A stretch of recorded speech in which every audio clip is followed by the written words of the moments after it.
Good Morning Business, le débat.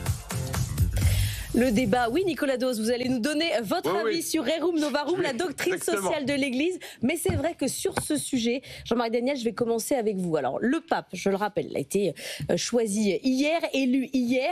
Son choix de son nom n'est pas anodin parce qu'il se place dans la lignée du pape Léon XIII qui a écrit la première doctrine sociale de l'Église. Ça s'appelle Rerum Novarum. Qu'est-ce qu'il faut retenir ? Oui, alors c'est très important parce que donc Léon XIII, c'est la fin du 19e siècle. Léon XIII, d'ailleurs, a été élu pape à peu près au même âge que lui. Il a été élu pape en 1878, il a 68 ans, il est resté pape jusqu'en 1903. Et donc, à la fin du 19e siècle, il va réagir à la montée en puissance du socialisme, des doctrines socialistes et à l'évolution du capitalisme et de la situation de la classe ouvrière. Et donc, ça va donner un encyclique qui s'appelle Rerum Novarum, qui est un texte fondamental dans l'histoire de l'Église, qui a d'ailleurs été commenté ensuite pour le 100e anniversaire en 1991, Jean-Paul II avait fait un nouveau commentaire de ce texte. Alors que dit ce texte ?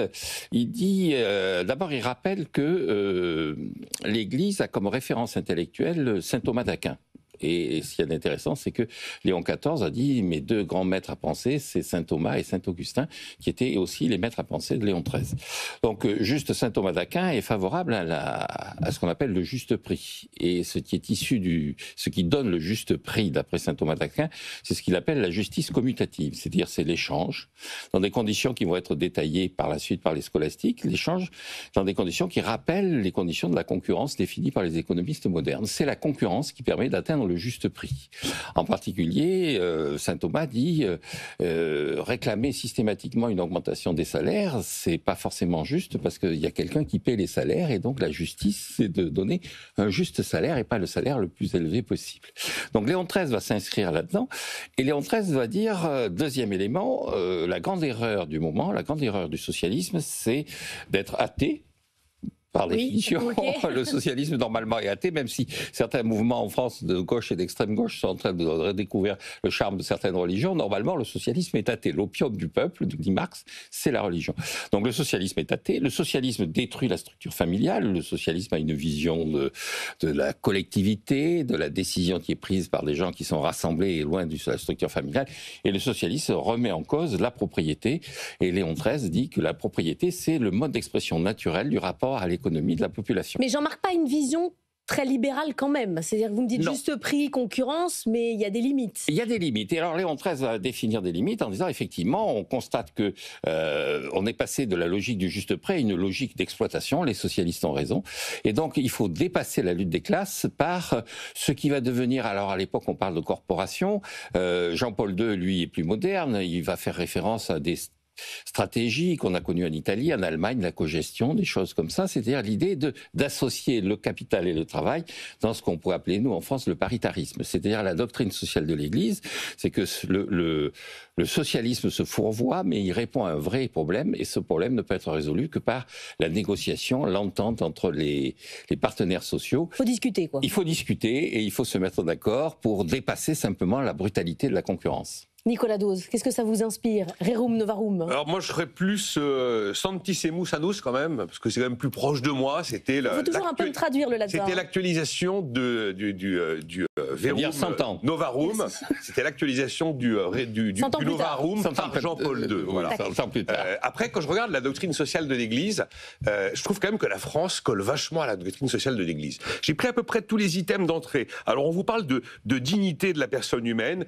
Il ne faut pas d'exploitation. Il ne faut pas de discrimination, pas d'injustice. On a là des codes du travail les plus délirants de la planète, plus de 3000 pages, je crois qu'on coche bien la case. La solidarité aussi. Il faut être solidaire envers les plus pauvres, les plus vulnérables.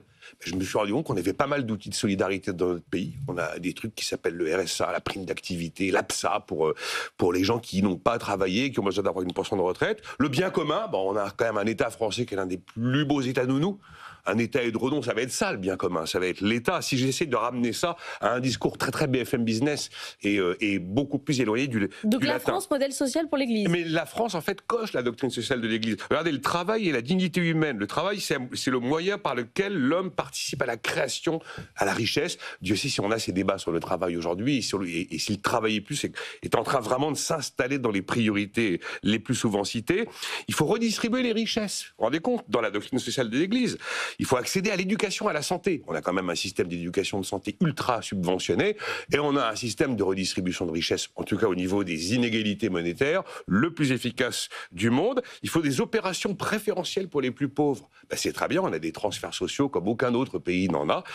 Après, bon, il y a des questions d'écologie, une économie au service de l'homme, une économie qui ne doit pas essayer de chercher le profit, mais juste... C'est pas très trumpien, hein, tout ça. Voilà. Je sais bien qu'il est américain, le nouveau pape. Et alors, il y a un truc... en fait, dans tous les éléments d'entrée de cette doctrine sociale de l'Église, le seul truc que j'ai trouvé un petit peu...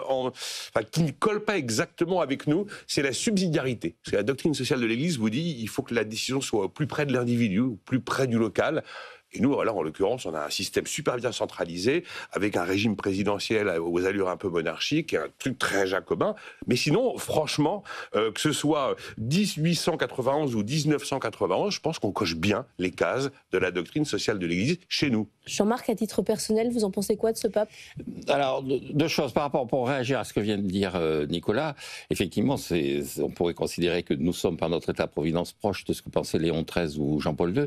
Ce qu'il y a, c'est que, en se référant à saint Thomas d'Aquin, saint Thomas explique bien que cette solidarité, c'est ce qu'il appelle la justice caritative. Ce sont les individus qui l'apportent et surtout pas l'État. Ah oui. C'est-à-dire que c'est parce qu'ils sont... C'est plutôt Bill Gates que... Voilà, exactement. Voilà, la vraie doctrine sociale de l'Église, c'est Bill Gates. C'est chaque individu, parce qu'il est chrétien, va répondre au message du Christ de solidarité avec les pauvres.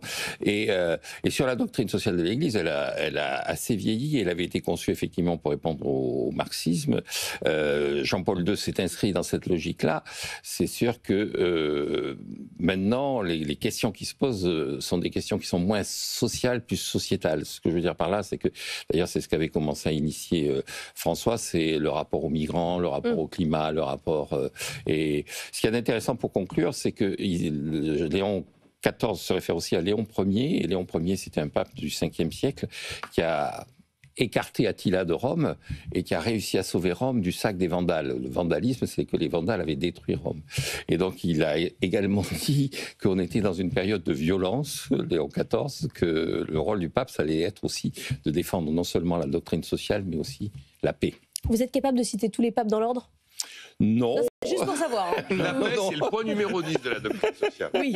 Non, mais c'est juste pour savoir, Jean-Marc. Non, mais enfin, j'en connais quelques-uns quand même. Quasiment.